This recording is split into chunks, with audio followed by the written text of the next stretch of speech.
Hello दोस्तों, इस नए एपिसोड में आप सभी का स्वागत है। जैसा कि आपने पिछले चैप्टर में देखा ही था कि हमारा हीरो योन अपनी बंदी यानी कि हायशिन को अपने घर ले आता है। एक्चुअली ये इसके अभी तक गर्लफ्रेंड तो नहीं बनी, बट ऐसा लगता है कि जल्दी बन ही जाएगी। दोनों ही साथ बैठकर ड्रिंक कर रहे होते हैं। इतने में ही हायशिन बोलती है कि वो थक चुकी है और जाकर योन के बेड पर लेट जाती है। अब ये देखकर योन हैरान हो जाता है कि ये बंदी उसके बेड पर लेट चुकी है और शायद आज रात इसी घर में रुकने वाली है। तब योन कहता है कि क्या तुम आज रात को मेरे साथ रहने वाली हो? जिस पर हायशिन बोलती है कि देखो, ये तो तुम पर डिपेंड करता है कि मैं यहाँ पर रुक सकती हूँ या नहीं। योन बोलता है कि तुम मजाक तो नहीं कर रही? हाँ, ये मजाक ही है। तब हायशिन बोलती है कि ये मजाक है या नहीं, ये बात भी तुम पर ही डिपेंड करती है। देखो, अगर तुम मुझसे कहोगे कि मैं इसी वक्त यहाँ से चली जाऊँ तो मैं यहाँ से चली जाऊंगी और ये मजाक था, लेकिन अगर तुम मुझे रोकना चाहते हो तो ये बिल्कुल भी मजाक नहीं है। और ये बोलते बोलते हायशिन बिल्कुल योन के करीब आ जाती है। अब योन की हालत बिल्कुल खराब हो चुकी है। लड़की योन के बिल्कुल पास है और उसके घर पर रुकने को भी बोल रही है। उसके मुंह से जवाब तक नहीं निकल रहा होता है। तब सिचुएशन को संभालने के लिए योन बोलता है कि देखो, वो बात यह है कि कल तो मेरी छुट्टी है तो तुम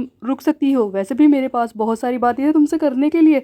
ये सुनकर हायशिन खुश हो जाती है और कहती है कि ओह कम ऑन, मजा आएगा, इतनी सारी बातें जो करनी है, ये तो बहुत ही अच्छी बात है, मैं यहीं पर रुक रही हूँ। हायशिन योन के घर पर रुक रही है। इतना ही शौक तो योन के लिए काफी नहीं है दोस्तों, अभी तो आगे बहुत कुछ होने वाला था। अचानक से होता यह है कि हायशिन अपने पैंट के बटन को खोलना शुरू कर देती है, जिस पर योन के मुंह से तो बियर ही निकल जाती है और वो कहता है क्या कर रही हो तुम? ये सब तुम अपने कपड़े क्यों उतार रही हो? जिस पर हायशिन बोलती है कि ऐसा कुछ नहीं है, देखो मैंने काफी बियर पी ली है, इसी वजह से मैं बस थोड़ा सा परेशान हो रही हूँ, मेरे पेट में गुड़गुड़ हो रही है, इसीलिए मैं बस बटन खोल रही हूँ।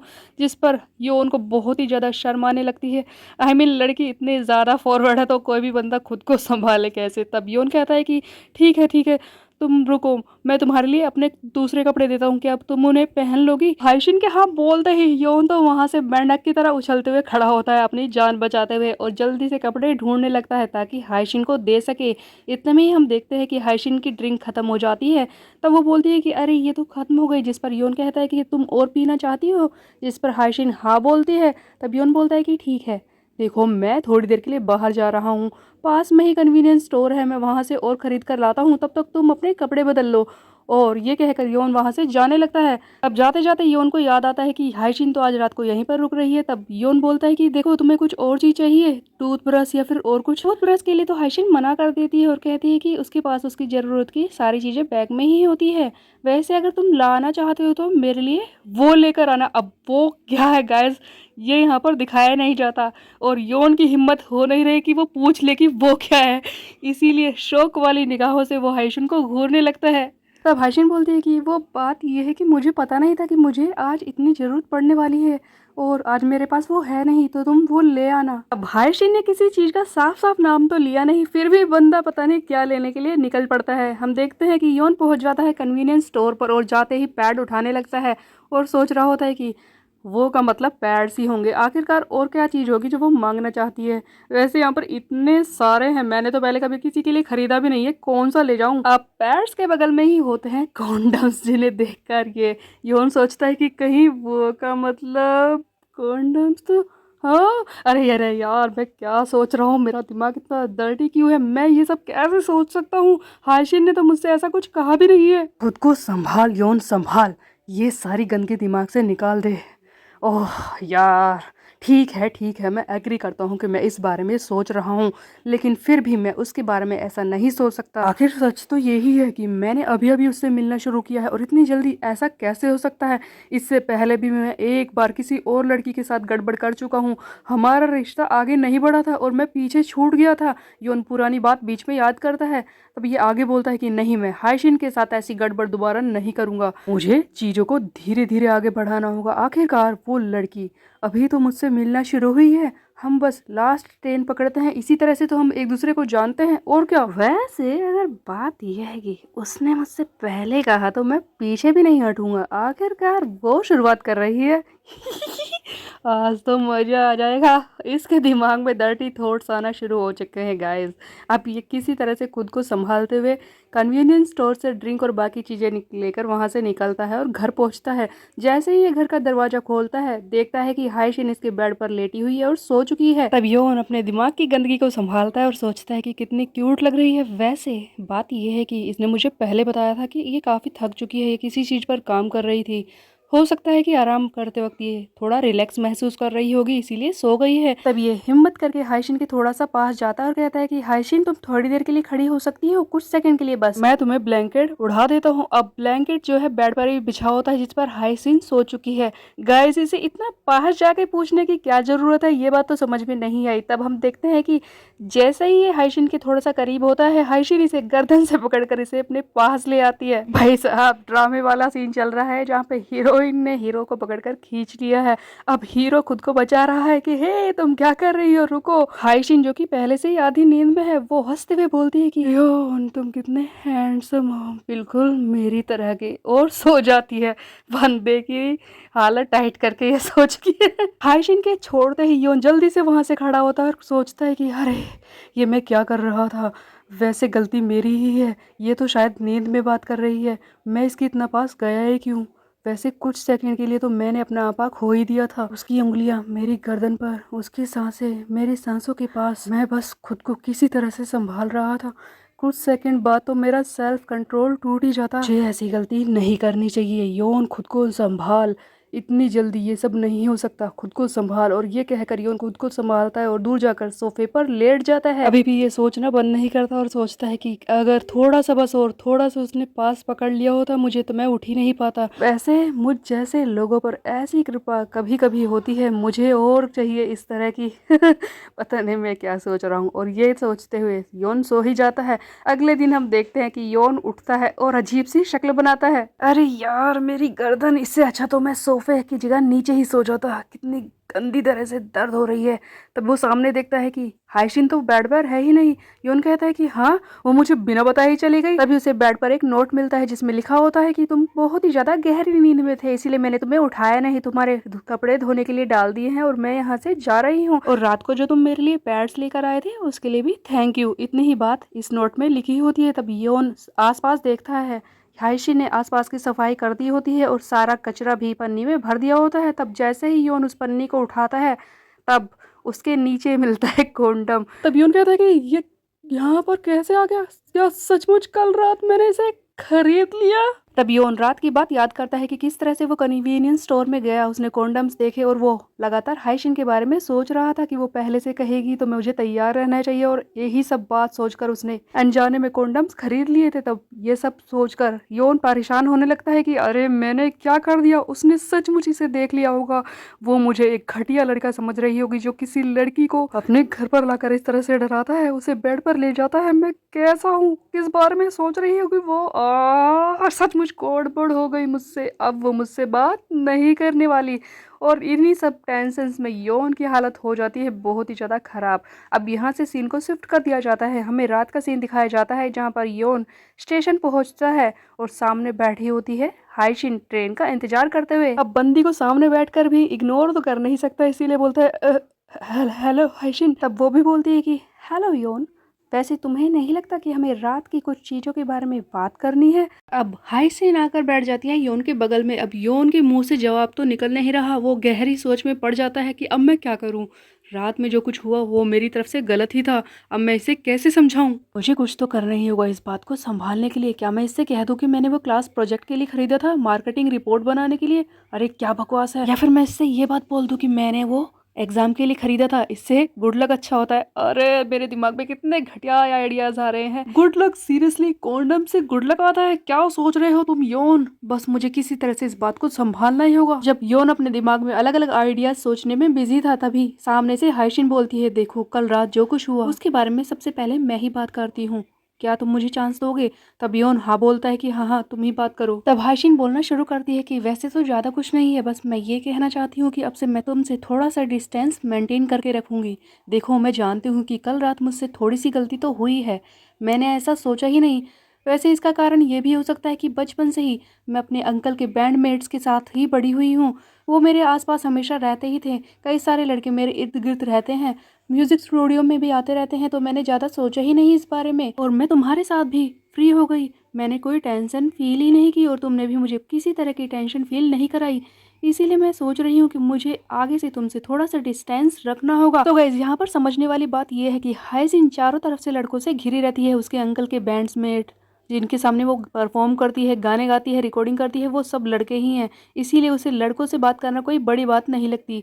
इसी चक्कर में वो योन के साथ भी कैजुअल हो गई और उसके घर चली गई। फाइनली हाइसिन रियलाइज़ करती है कि रात में कुछ ज़्यादा ही हो गया था, इसीलिए वो अब योन से थोड़ा-सा डिस्टेंस मेंटेन करना चाहती है। लेकिन इस पर योन को लगता है कि कहीं हाइशिन उसके बारे में कुछ गलत बात तो नहीं सोच रही कि वो घटिया लड़का है। तब योन चिल्लाता है कि क्या तुम मुझसे दूरी बनाने की बात कर रही हो? ये सिर्फ इसीलिए ना क्योंकि मैं कॉन्डम खरीद कर ले आया था। तब हाइसिन हंसने लगती है और कहती है कि तुम अभी तक इस बात से स्ट्रेस में थे कि मैंने उसे देख लिया। देखो मैं जानती हूँ कि उसे देखकर मुझे थोड़ा सा तो अजीब लगा था, बट ये कोई बड़ी बात नहीं है। जिस तरह से मैं तुम्हारे घर पर आई और जिस तरह से मैं वहाँ पर रुक गई थी, तुम्हें ऐसा लगना ही था। वैसे मैंने सोचा नहीं था कि तुम ऐसे निकलोगे कि जो वन नाइट स्टैंड के बारे में सोचेगा। हाँ, तब योन हैरानी से कहता है कि अरे नहीं नहीं नहीं यार, मैंने ऐसा बिल्कुल भी नहीं सोचा। आज के बाद तो मैं तुमसे ड्रिंक के बारे में पूछूंगा ही नहीं। और जब मैंने पूछा था ना, तब भी मेरे दिमाग में ये नहीं था। तब हाइसिन हंसने लगती है और कहती है कि रिलैक्स क्यों नहीं, रिलैक्स, मैं जानती हूँ कि तुमने ऐसा नहीं सोचा था। लेकिन जब मैंने तुमसे कहा कि हम दोनों के बीच में एक लाइन होनी चाहिए, इस बात का मतलब ये था कि मैंने कल रात को खुद को जबरदस्ती तुम पर उड़ेल दिया था। मेरा कहने का मतलब ये है कि तुम खुद ही सोचो किस तरह से मैं तुम्हें परेशान कर रही थी शराब पीकर। उसके बाद मैंने तुम्हें रास्ते भर परेशान किया, तुम्हारे घर में घुस आई, बिना सोचे समझे तुम्हारे कपड़े ले लिए और उसके बाद तुम्हारे बेड पर जाकर सो गई। तुम्हें कितनी परेशानी हुई होगी ना। तब योन को रियलाइज होता है कि हाइशिन तो उसके बारे में कुछ गलत सोच ही नहीं रही, बल्कि उससे नाराज भी नहीं है। तब योन कहता है कि नहीं नहीं, ऐसा कुछ भी नहीं हुआ, तुमने परेशान नहीं किया। तब हाइशिन कहती है कि ऐसा मत बोलो योन, मैं जानती हूँ कि मैंने तुम्हें परेशान किया था। मुझे शर्म आ रही है अपने बिहेवियर पर। किस तरह से मैं तुम्हारे घर में जाकर ऐसे सो सकती हूँ, तुम्हें परेशान कर सकती हूँ?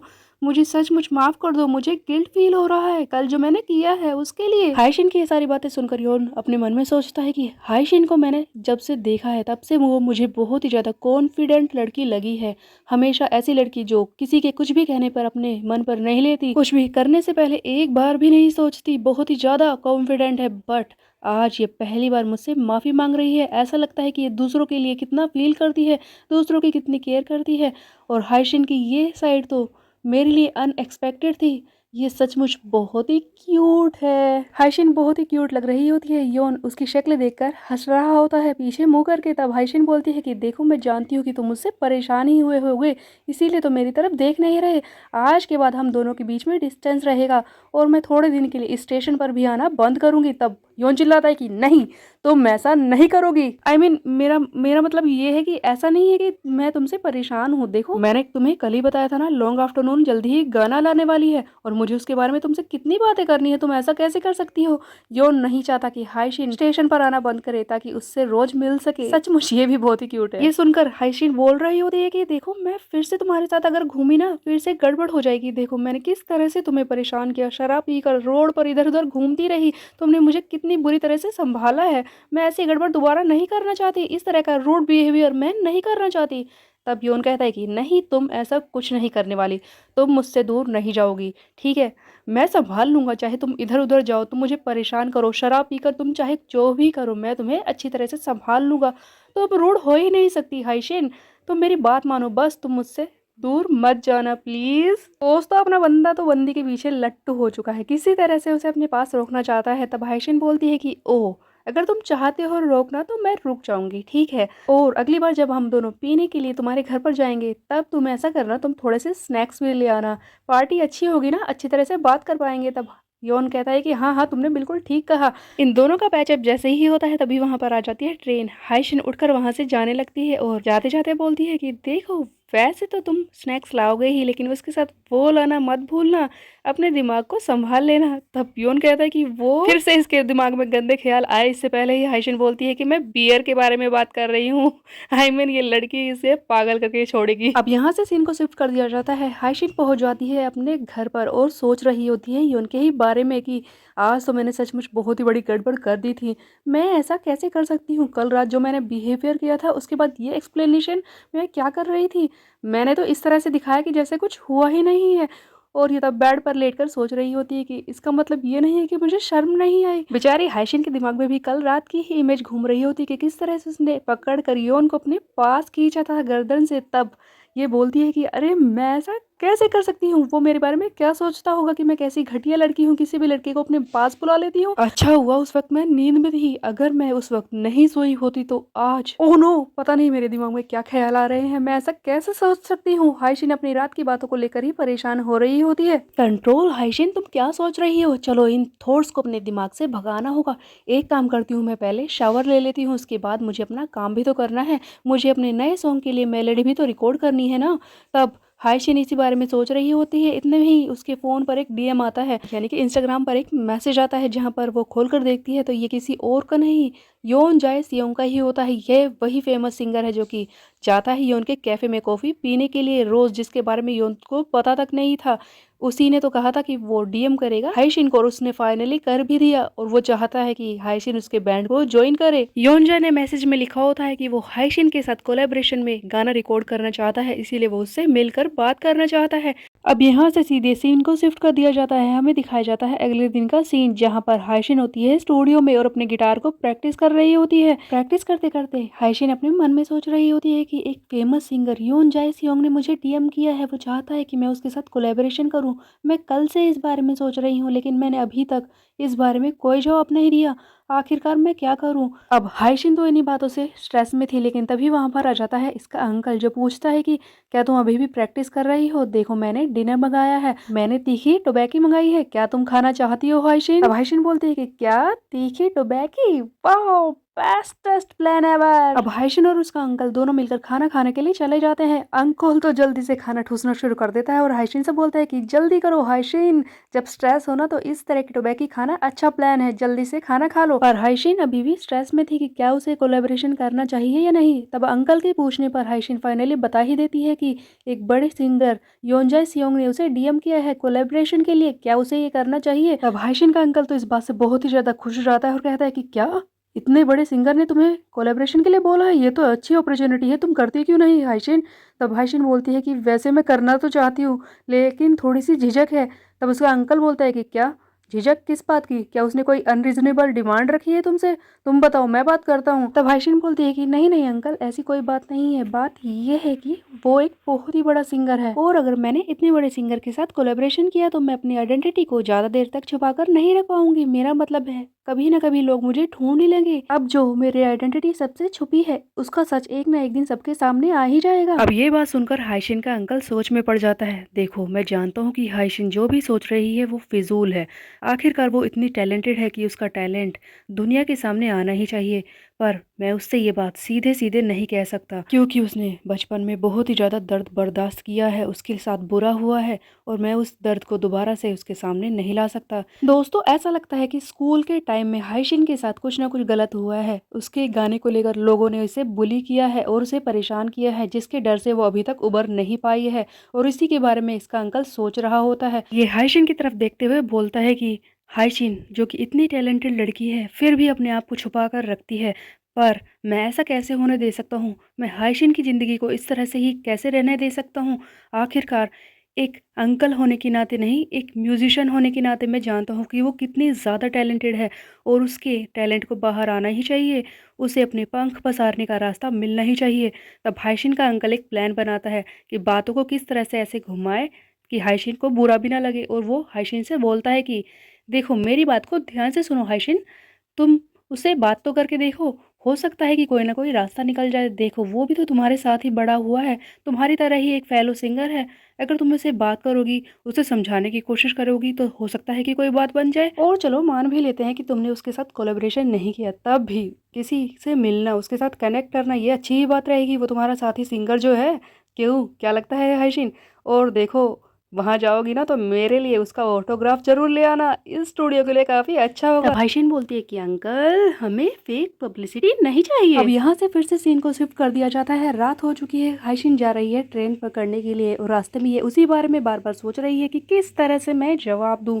आज मुझे अपने गाने की नई लाइन बनानी थी, नई प्रैक्टिस करनी थी, फिर भी इसी बारे में सोचते सोचते कुछ काम ही नहीं हो पाया। तभी होता ये है कि जाते जाते इसे रास्ते में एक फोटो दिखाई देती है। शायद ये कोई हीरोइन या फिर आर्टिस्ट है, जिसे देखकर ये सोच रही होती है कि पता नहीं सारे सेलिब्रिटी या फिर मेरे फेवरेट रॉक स्टार वो किस तरह से इस तरह की अटेंशन को हैंडल करते होंगे। जब आपको पता हो कि हजारों आंखें आप पर लगी हैं, हर वक्त आपको देख रही होती हैं, आपकी हर एक चीज पर नजर रखती हैं, तो आप किस तरह से इस प्रेशर को हैंडल करते हैं। मैं तो इतना नहीं कर पाऊंगी। बस थोड़ा सा कॉन्फिडेंस कहीं से मुझे उधार मिल जाए, शायद तभी ये हो सकता है। यही सोचते सोचते ये फाइनली स्टेशन पहुंच जाती है। तभी वहां पर सामने इसे योन दिखता है, अपना हीरो बंदा जो अजीब सी शक्ल बनाकर बैठा होता है, जिसे देखकर हाइशिन बोलती है कि हे योन, तुम क्या कर रहे हो? तब योन बोलता है कि ओह कुछ नहीं, मैं तो बस प्रैक्टिस कर रहा था। देखो, मैं आज है ना करियर फेयर में गया था, वहां पर मैंने थोड़े बहुत इंटरव्यू किए और उनसे थोड़ी बहुत सलाह भी ली है, इसी के बारे में मैं प्रैक्टिस कर रहा था, बस और कुछ नहीं। दोस्तों, योन को एक बढ़िया सी नौकरी ढूंढनी है, जल्दी से पढ़ाई करेगी, इसीलिए अपना छोरा घनी मेहनत कर रहा है। दोस्तों, ठीक है, तुम नौकरी के लिए प्रैक्टिस कर रहे थे, बट ये क्या है, अजीब सी शक्लें क्यों बना रहे हो तुम? तब योन बताता है कि देखो, जब हम इंटरव्यू के लिए जाते हैं ना, तो हमें अपनी शक्ल पर भी ध्यान देना चाहिए। उसी के लिए आज मुझे कुछ सलाहें मिली थी और मैं उसी पर तो काम कर रहा था, तभी तुम आ गई। तब हाइशिन बोलती है, अच्छा जी, तो मुझे भी दिखाओ। तब हाइशिन वो ब्रोशर ले लेती है और उसे देखना शुरू करती है, उसमें से चीजें पढ़ने लगती है और कहती है कि अच्छा, यहाँ पर काफी कुछ लिखा हुआ है, पर मैं तुम्हें बता दूं योन कि इसमें आधा भी नहीं है जितना कि असली इंटरव्यू में होता है। किस तरह से तुम्हें अपनी स्टोरी को बनाना है, किस तरह से किसी कंपनी के लिए बात करनी है, इस बारे में तो कुछ भी नहीं लिखा है। तुम क्या करोगे? चलो, मेरे पास एक आइडिया है, क्यों ना तुम किसी असली इंटरव्यू लेने वाले से बात करो बिना आंखें झपकाए, देखते हैं कि तुम क्या करते हो। सो बेसिकली हाइशिन का प्लान था कि वो एक ऐसे आदमी बन जाएगी जो कि इंटरव्यू लेगा किसी कंपनी का, और योन यहाँ पर आएगा इंटरव्यू देने के लिए ताकि इसकी प्रैक्टिस हो सके। अब होता यह है कि हाइशिन वहां से खड़ी होती है और दूसरी बेंच पर जाकर बैठ जाती है ताकि ले सके योन का इंटरव्यू। तब योन कहता है कि सचमुच हाइशिन, तुम ये करना चाहती हो? लोग हमें देखेंगे, यहाँ पर हो सकता है ये सब? तब आयशिन बोलती है कि क्या फर्क पड़ता है, वैसे भी इतनी रात को कौन हमें घूरने वाला है, यहाँ पर ज्यादा लोग भी नहीं है, तुम शुरू करो ना। हाइशिन के समझाने पर योन फाइनली इंटरव्यू के लिए मान ही जाता है। हाइशिन ने पहले ही बोला था कि अगर उसने बार बार पलकें झपकाई, वो नर्वस हुआ तो इंटरव्यू से वो फेल हो जाएगा, इसलिए तो योन बहुत ही ज्यादा सीरियस पोजिशन में बैठा होता है, जिसे देखकर हाइशिन हैरान हो जाती है। ये कुछ बोल ही नहीं पाती और योन की शक्ल को घूर रही होती है और मन में सोच रही होती है कि आज से पहले जब भी मैं योन से मिली हूँ, वो हमेशा हंसता ही रहता है, बट आज वो इतना ज़्यादा सीरियस लग रहा है। सचमुच असली इंटरव्यू में भी ये यही करने वाला है। देखो, इसका लुक देखो, कितना शांत लग रहा है, ऐसा लगता है कि दुनिया से लड़ने को तैयार है। अब तो मुझे पक्का यकीन हो गया है कि जिस दिन भी इसका असली इंटरव्यू होगा ना, तब भी ये एक सख्त लोंडा बनकर इसी तरह से दुनिया को फेस करेगा और इंटरव्यू क्लियर कर ही लेगा। काश आज इसका बालों का स्टाइल और इसके कपड़े भी इंटरव्यू की तरह ही होते तो कितना अच्छा होता। योन में तो ये खो ही जाती है। तब योन बोलता है कि अब कुछ पूछोगी भी? इसी तरह से कब तक बैठा रहूं? हाइशिन बोलती है कि ओहो सॉरी सॉरी, मैं तो भूल ही गई थी। हाइशिन बोलती है कि ठीक है, तैयार हो जाओ, ये है तुम्हारा पहला सवाल। योन, मुझे ये बताओ कि तुम्हारा आखिरी केस कब हुआ था? गाइस, बंदी तो फिर से पर्सनल मोड में ही घुस गई। तब योन बोलता है कि ये सब क्या है, कोई भी इंटरव्यू लेने वाला इस तरह के पर्सनल सवाल कैसे पूछ सकता है कि किस कब हुई थी, कोई ऐसा पूछता है क्या? तब हाइशिन बोलती है कि तुम कैसे जानते हो कि वो क्या पूछने वाला है, हो सकता है कि कभी ऐसा पूछ ले तो तुम क्या करोगे? तब योन फिर से चिल्लाता है कि नहीं नहीं, ऐसा कोई नहीं करता, कोई भी कंपनी इस तरह के सवाल नहीं पूछती है। इन दोनों के ही बीच में मस्ती मजाक शुरू हो जाता है। हाइशिन इसे चिढ़ाने लगती है कि कोई भी कंपनी तुम्हें सिलेक्ट नहीं कर पाएगी, तुम तो मेरी कंपनी के लिए फिट हो ही नहीं, तुम तो एक छोटे से सवाल का जवाब भी नहीं दे पाए, तुम कुछ नहीं कर सकते। योन, तब योन बोलता है कि हाँ हाँ, जो भी है, मुझे भी ऐसी फालतू कंपनी में काम नहीं करना जो किसके बारे में पूछते हैं। तब हाइशिन हंसने लगती है और कहती है कि चलो छोड़ो इन बातों को, वैसे तुमने इंटरव्यू में फेल तो हो गए हो, पर मैं तुम्हें एक प्राइज दे ही देती हूँ, इंटरव्यू फी तो देनी ही पड़ेगी ना। तभी अपने बैग में से एक पर्पल कलर का पीस निकालती है और योन को दे देती है। योन पूछता है कि आखिरकार ये है क्या? तब हाइशिन बता देती है कि ये गिटार पिक है गाइज, ये एक तरह का मान लीजिए पीस होता है गिटार का ही, जिससे कि गिटार के तारों को छेड़ा जाता है जिससे म्यूजिक बजता है, उसी को ये दे रही है इस योन को। हाइशिन बोलती है कि देखो तुम्हें पता है इसी से मैं सारे प्रैक्टिस करती हूँ, इससे ही वो एनर्जी निकलती है मेरे अंदर से जो मैं गिटार पर मेलोडी बना देती हूँ। अगर ये तुम्हारे साथ रहेगा तो समझो मेरी एनर्जी भी तुम्हारे साथ रहेगी। इस तरह से तुम्हें इंटरव्यू में हेल्प मिलेगी, तुम इसे ध्यान से रखना, खो मत देना। तब योन बोलता है कि एक गिटार पिक, वो भी तुम्हारा, मैं तो इसे हमेशा संभाल कर रखूंगा, तुम चिंता मत करो, मैं इसे जरूर लेकर जाऊंगा। ऐसा लगता है कि ये योन को काफी पसंद करने लगी है गाइस, अपना गिटार पिक भी इसे दे दिया है। अब जाते जाते ये फिर से मजाक करना शुरू कर देती है और बोलती है कि तुम्हें पता है योन, जब तुम इंटरव्यू दे रहे थे ना तो तुम्हारी नाक ऐसे फूली हुई थी जैसे गुब्बारा फूलता है, अपनी शक्ल शीशे में देखते। ट्रेन आ जाती है, दोनों ही अपने घर पर चले जाते हैं। अब यहाँ से फिर से सीन को शिफ्ट कर दिया जाता है, हमें दिखाया जाता है योन जाए सियोंग को, वही फेमस सिंगर जो कि काम करना चाहता है हाइजिन के साथ। इसके फोन पर एक मैसेज आता है, जैसे ही ये मैसेज को खोलता है इंस्टाग्राम पर लिखा होता है कि देखो मैं तुमसे बात करके ही तय करूंगी कि मुझे तुम्हारे साथ कोलैबोरेशन करना है या नहीं। और दूसरी बात ये लिखी होती है गाइस कि मुझे तुम्हारा एक ऑटोग्राफ भी चाहिए। ऐसा लगता है कि हाइशिन के अंकल ने ही उसे रिप्लाई कर दिया है, क्योंकि हाइशिन का अंकल चाहता है कि वो इस बंदे के साथ कोलैबोरेशन करे, इसीलिए उसी ने शायद मैसेज भेजा होगा। बट क्या सचमुच हाइशिन इसके साथ जुड़ जाएगी? और फिर योन और हाइशिन की लव स्टोरी का क्या होगा, ये तो हमें आगे आने वाले चैप्टर्स में ही पता चलेगा। और मेरा एक सवाल, क्या आप किसी ऐसे को जानते हैं जिसके साथ इस तरह की लव स्टोरी हुई है, जहाँ पर वो किसी को पसंद करता था और वही उसकी गर्लफ्रेंड बन गई या फिर बॉयफ्रेंड बन गया? कमेंट बॉक्स में जरूर लिखिएगा। मेरे चैनल को सब्सक्राइब करना मत भूलिएगा।